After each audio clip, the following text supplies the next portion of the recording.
How we doing? Good. How are you? Good. Fire away. What have you seen from DeAndre this year, especially near the goal line? He's got a nose for pay dirt. He's certainly a guy that wants to get in that end zone. You know, we saw it last time we played the Chiefs, and he ran one of our one-back powers in there and then got in there the other day against the Giants. You know, he's a guy that definitely is going to fight hard to get into that end zone. Marshawn, game flow, or what also seems to be a real gaining comfort with his offensive line, and just familiarity with playing them. He seems more comfortable overall. What have you seen just in terms of how he's become acclimated to his blockers and his linemen? Yeah, it's been good to see him develop that chemistry and that patience with some of the scheme, and as you said, he's been getting more opportunities, you know, as the game is dictated, and so it's been nice to see them kind of gel together. I think it's a combination of him and the offensive line really moving that line of scrimmage, gives him a little bit more of an avenue towards some of those holes, so excited to see that trending in the right direction. Jack has referenced these past 3 games for Marshawn, really ever since he got back from that suspension. It's just kind of, a different Marshawn in some capacity. What have you seen from him over this span? Yeah, he definitely has an energy to him, you know, and a sense of urgency that I think is contagious. And it's been fun to watch his influence on the young guys around him, not just in the running back room, but, you know, his practice habits and attention to detail down the stretch here. Hopefully it's something that permeates the rest of the offense, and we're able to see that, you know, character-wise throughout the group. Sort of learning curve for you as a play caller about figure out what worked well with him, what didn't work well with him, maybe early in the season, that you now have a better sense of what you can do with him? Yeah, as far as a learning curve, you know, that's something that I want to maintain throughout my career. Hopefully I'm never done learning lessons and getting better. So there's certainly opportunities there for me to be more efficient with him and figuring out what he likes and doesn't like. But I think that's true with any player. You know, I think whether it's Derek and what route concepts he likes, or Amari and what route tree fits him best, you know, I always need to be on top of refining that and kind of polishing that down. So there's definitely an element of that with Marshawn, and figuring out what has worked for him and what doesn't necessarily work for him as well, and try to, you know, emphasize the things that work. Looking back, did the bye week do the running game some good? Since then, it's been pretty efficient. Yeah, certainly been able to pare things down a little bit, but also, work on getting some things done out of different formations or different personnel groupings, highlighting the stuff that we think puts us in the best possible position to execute. So to answer your question in a word, yes. You guys ran a screen on which you got 7 yards in the first quarter for Darryl, and then late in the fourth quarter, you guys flipped that play. You added Seth into the mix. You changed up what you guys did with Donald. He went more downfield. That obviously resulted in the big gainer. What happened on the sideline just in terms of the process of drawing that up? Yeah, great communication throughout. So as always, going through the drive review, looked at the Polaroids, or the tablet. No longer Polaroids, but yeah, thanks. I used to run those back in the day as an intern. But Derek and I were looking at the tablet, and he said, man, if we could just get that end blocked, I think we'd be out the gate, and kind of started the chain of communication down the line, and how we would adjust that, which is something we try to do, not just with screenplays, but every play, look for ways to make it better based on what they're doing. So brought everybody into the mix and tried to get it all coordinated, as my title would dictate, and thankfully it worked. You guys obviously didn't rep that play out of that formation, at least as far as I know. It sounded like it was pretty on the fly. Yet the execution, I mean, Seth took out the end, and Donald. What does that say, I suppose, about everyone's ability to execute on the fly? Yeah, it definitely speaks volumes to their attention to detail. It was really just a tweak of an existing scheme that we have. But what was nice was seeing that guys can handle those kind of tweaks. It gives you confidence in the future that if you want to make a slight adjustment to something in the midst of a game, that you're able to do it and not, be crossing your fingers and hoping that everybody, has the assignment down. We've took Todd out, missing all the last 2 games. You guys put multiple tight ends a lot more often. What did you like about how that worked? Is that something maybe you could go with more often, even when those guys come back? Yeah, first of all, I commend Clive. Did a really nice job of stepping in and really being the matchup that helped get us sparked there. after a little bit of a dry spell. So he did a nice job of working throughout the week, knowing his assignments and such. But, we feel like we have a really talented offensive roster. It's just a matter of getting guys into positions to make plays, whether it's 12 personnel, 11 personnel, 13 personnel, and then executing those plays when given the opportunity. So I think Clive is a good example of that. He was afforded an opportunity to make some plays, and he was ready to execute and make his plays. Jack mentioned how originally it wasn't Cordero as the gunner just because you guys wanted to save him for, I guess, the offensive load he was going to get. When he expressed that he wanted to still do on special teams, how okay with you or cautious were you with that? If somebody came and checked with me about his role on special teams, it would be the first time. So I was fine with it. No, he's a warrior, and he just wants to help the team win in any way he can. It really speaks volumes to his competitive spirit and character. CP's been a great addition and somebody that I hope young players look at and say, I'm not just a special teams player. I'm not just an offensive player. I'm a Oakland Raider, and I got to do anything I can to help this team. Is it a testament of anything that in now consecutive games in the fourth quarter, Cordero's had a gain of more than 50 yards that has directly resulted, whether or not you guys were able to close out a game or not? Yeah, I think, very directly in the Denver game with sealing up that 4-minute, which was a great play between he and Derek, and certainly being the spark to ignite that scoring drive with, I think, maybe 5 minutes to go in the game against the Giants. So he's a guy that obviously is developing more of a rapport with Derek, whether it be because of injuries or just because of more time on task with Derek and building that chemistry and trust. He's been a guy that's shown up in a playmaking spot for us. And I think that, history tends to repeat itself. And when you find a guy that you can go to in clutch time, he winds up being someone you look for down the road. How nice is it to have Crabtree back in the mix, and how do you measure his value to game planning? Yeah, it's great having him back out at practice. Brings an energy and brings a personality that kind of gets guys going a little bit, and makes it fun, to be out there. But it's certainly awesome to have his talent back. He is such a talented and gifted pass catcher that it's nice to be able to see him leading the line in individual and running routes and looking like a all-pro guy. How would you assess the season that Rodney Hudson's had so far, and are there areas where you've seen him improve from last year? Yeah, Rodney, first of all, he is the staple that's holding this thing together. He is so smart and so gifted in terms of IDing defenses and making the protection calls and the run game calls and all that. He is a tireless studier, a guy that just works and grinds, and is a great example to those around him. But I think that, you've seen him grow in his comfort level even in the things we're doing schematically so that he's able to ID things properly, get us into the right spots and the right combinations. He's a warrior. He's an old soul. You spend some time around him and you feel like you're talking to your 50-year-old uncle. But, he's definitely a guy that kind of is the glue of this thing.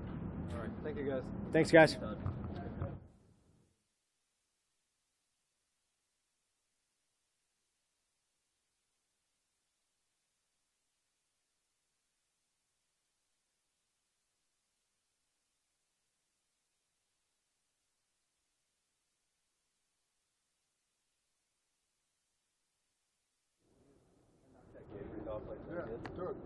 What is that? What was that?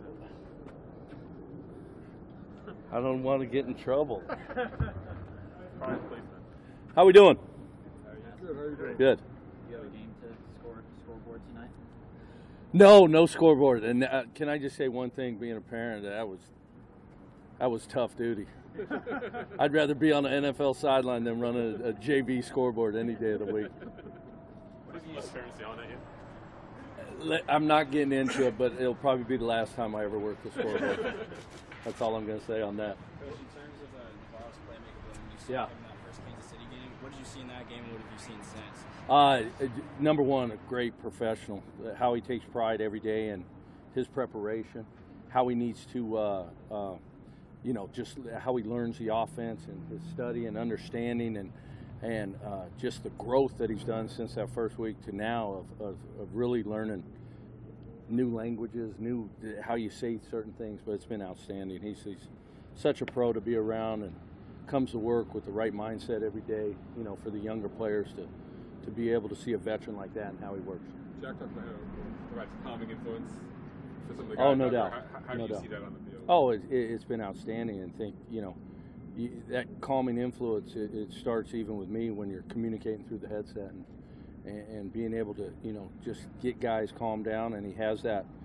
He's a very, you know, soft-spoken but a very hard-hitting type of guy that, you know, he tries to keep everybody just calm out there and, you know, to be able to focus and breathe and play the next play. The strip sack, whatever you want to call it, that Mac did, where he basically pulled the ball away. Yeah. Like going back and watching that on tape, that must be something special.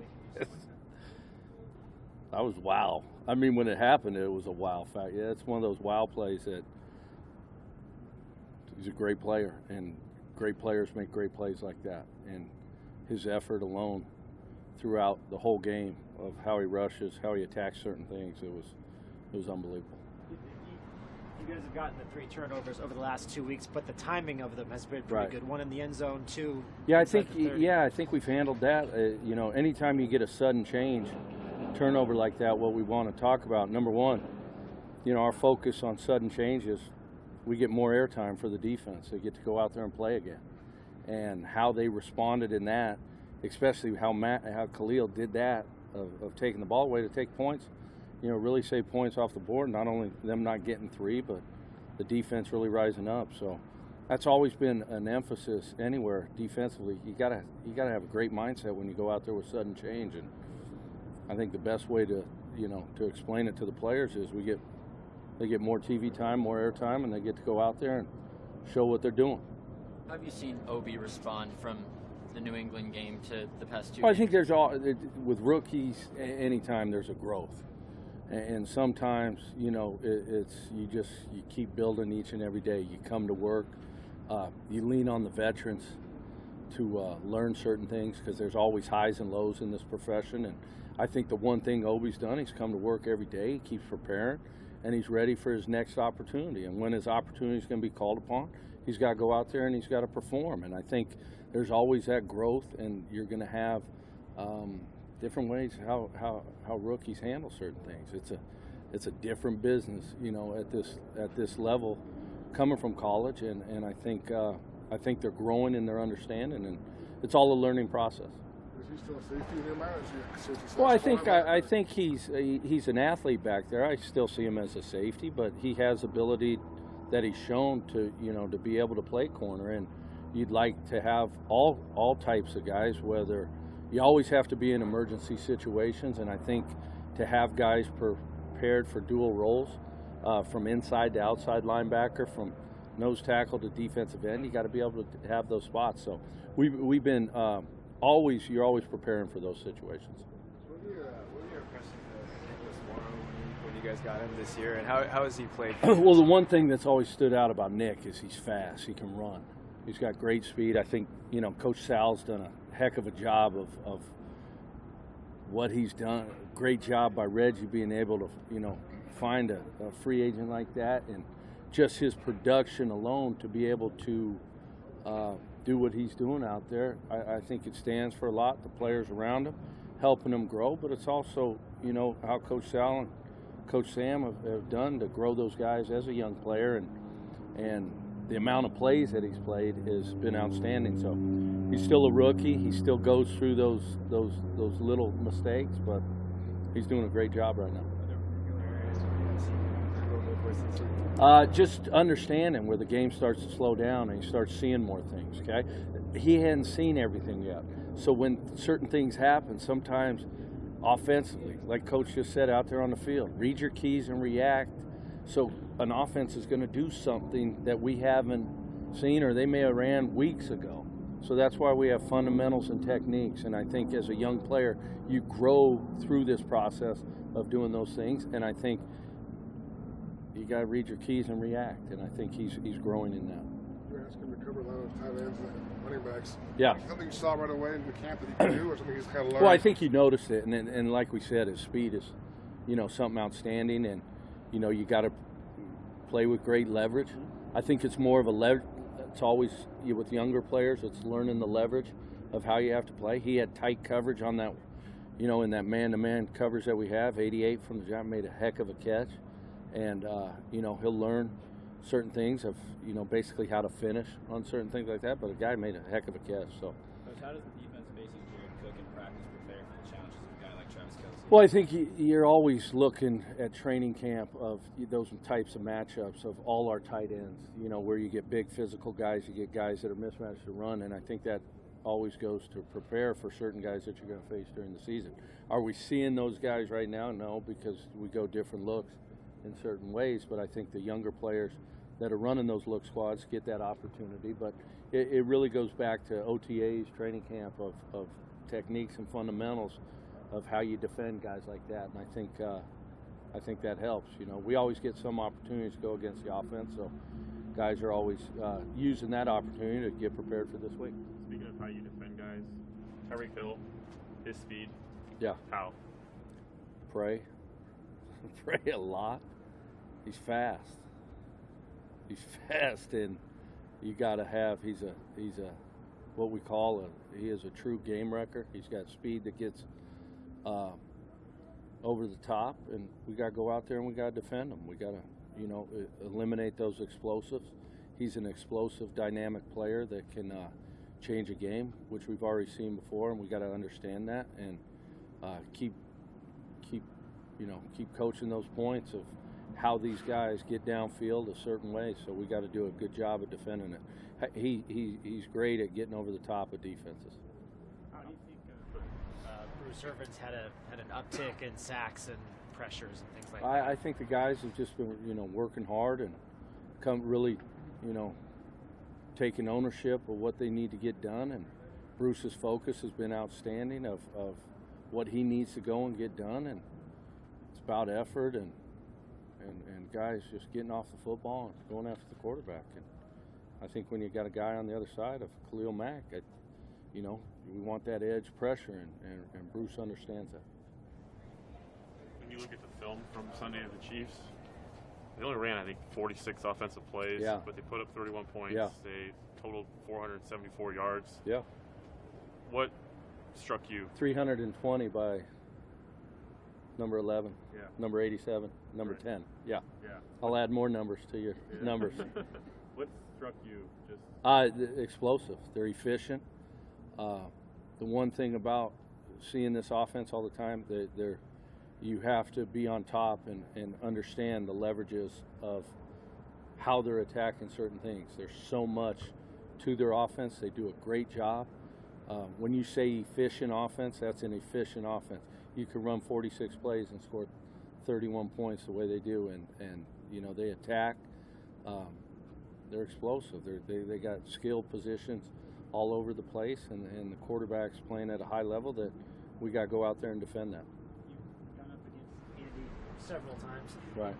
When you see somebody like that often, is it maybe more of a chess match than a team that you would normally see? Well, I think anytime you play division games like that, and the opportunity that I had to be in this division that long, I think, yeah, you have more of what they're doing. That's why you got to be ready to defend everything. You know, it's just they do so much and they do it at a high level, and you just got to make sure that we understand what they're trying to do and play fast. Nico, what have you touched upon a little bit last week, and yeah, he comes up again with a third down sack. Yeah. As he strings together those types of impact right, plays, I guess what impression has he left upon you? Hard working, hell of just a grinder, a guy that's got grit, comes to work every day and just battles. I mean, that sack he had last week was, you know, a lot of power, a lot of strength inside. He's been getting great pressure, great push up the middle, and that's something we always need, you know, especially with the guys off the edge. You like those guys coming up the middle, and I think he's done a great job. Coach Franklin's done a heck of a job with those guys the last 3 weeks of getting them to understand, you know, how our rush plan is and how we're attacking certain things. And I think, you know, Danico's one of those guys that just comes to work every day, puts his hand on the ground, and gets after the quarterback. Okay, Good? thank you. Thank you. All right.